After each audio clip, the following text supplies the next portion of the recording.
All You Need to Know, the Bloomberg Quint podcast that prepares you for the day's business.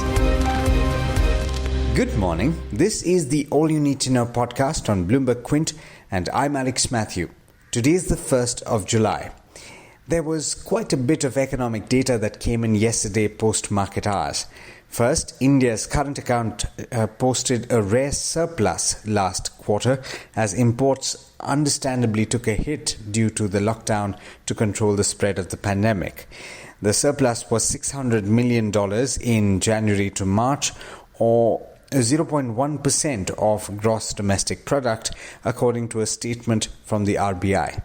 The median in a Bloomberg survey of 15 economists was for a deficit of $3 billion. The reason for the surplus last quarter was mainly due to a lower trade deficit at $35 billion and a sharp rise in net invisible receipts at $35.6 billion, according to the RBI. Next, India's fiscal deficit reached 4.66 lakh crore, or 58.6% of the budget estimate in the first 2 months of the 2020-21 financial year. The deficit during the same period in FY20 stood at 52% of the budget target. Meanwhile, India's infrastructure industries output has contracted for a third straight month. The index of 8 core infrastructure industries, which comprises output of coal, crude oil, cement and electricity, among others, has declined 23.4% in May from a year ago. The gauge makes up 40% of India's factory output. Now, we've been telling you that government revenue has been taking a hit these past few months, and that was borne out by the GST collection data that was released yesterday. The central government share in goods and services tax collected in April and May fell to about a third of what it was a year earlier. It stood at 24,895 crore rupees, a 70% drop from the corresponding period in the previous financial year. The Prime Minister made an address to the nation at 4 p.m. yesterday. In case you missed it, the main highlight is that the government will extend a program for free transfer of food grain to the poor and underprivileged. Garib Kalyan Anna Yojana, under which about 80 crore people received free food grains, will now be extended till November. It was supposed to end in June, and the extension will cost an estimated 90,000 crore more, taking the total cost of the free food grain program to 1.5 lakh crore rupees. In other news, Patanjali Ayurved has, in just a week, gone from announcing the world's first Ayurvedic medicine for COVID-19 to saying that it never claimed that the drug would cure the virus. Managing Director Acharya Balkrishna was quoted as saying by ANI that the company had never said that the medicine, which was called Coronil, could cure or control the disease. Instead, Balkrishna claimed that the company had said it had made medicines and used them in clinical controlled trials which cured corona patients. For more on that story, do look up the website bloombergquint.com.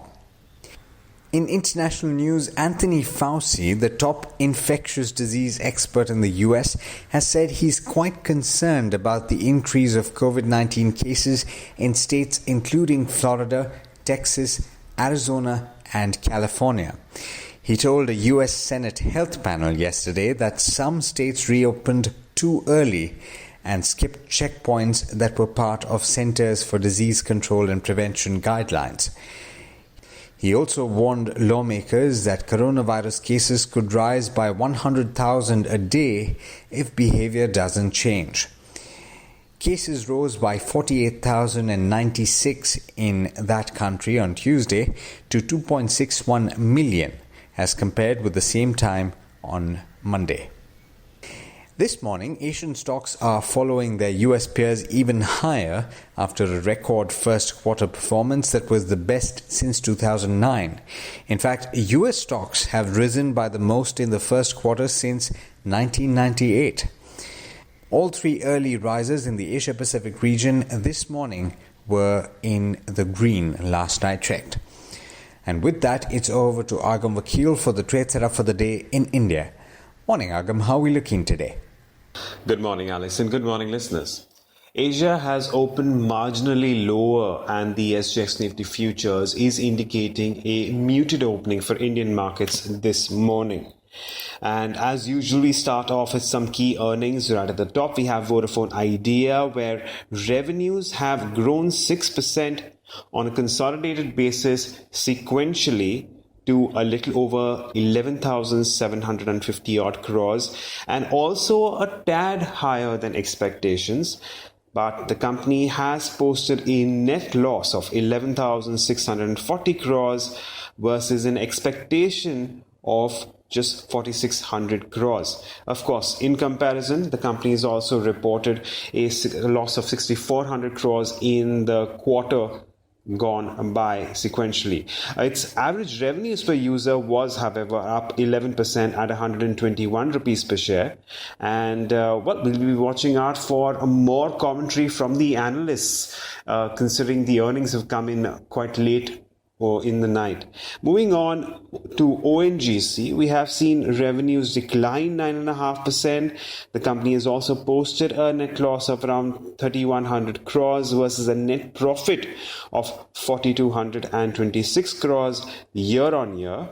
Margins have come off substantially to just 40% versus 51.9%. And the reason why the company is looking at a sharp loss is because of an impairment loss of around 4,900 crores in the current quarter due to COVID-19 impacts.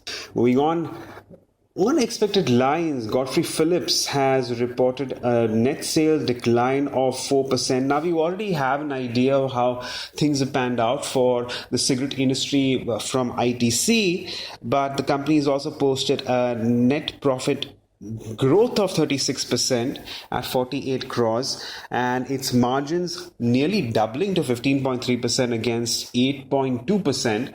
And a lot of this advantage comes in on account of, savings in terms of input costs. And of course, the excise will have an effect. But overall, there certainly has been weakness when it comes to the sales. Moving on beyond earnings, we have Jindal Steel and Power, which means Mauritius arm has accepted a binding offer from Templar Investments to divest its entire stake in its Oman asset. That is Jindal Shadid Iron and Steel. The enterprise value of the deal is a little over $1 billion, and this deal will enable the company to reduce debts.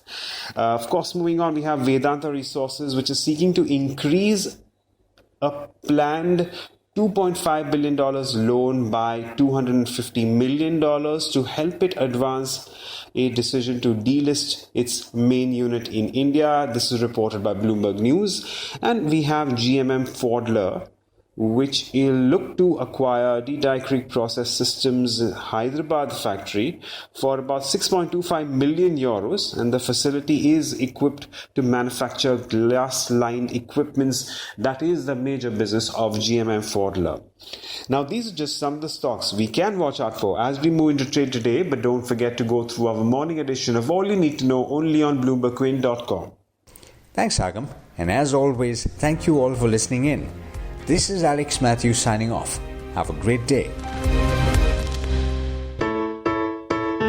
I hope you enjoyed listening to All You Need to Know. Did you know that you could listen to the show on the IVM Podcast app? On the IVM Podcast app, along with this, we have a number of other shows which you think you'll enjoy. Listen to Cyrus Says with Cyrus Brocha as the host. Listen to Paisa Vaisa with Anupam Gupta. The Scene and the Unseen with Amit Varma, or Shunya One hosted by Shiladitya Mukhopadhyay and myself. Check out the IVM Podcast app to get more talk content that you will enjoy.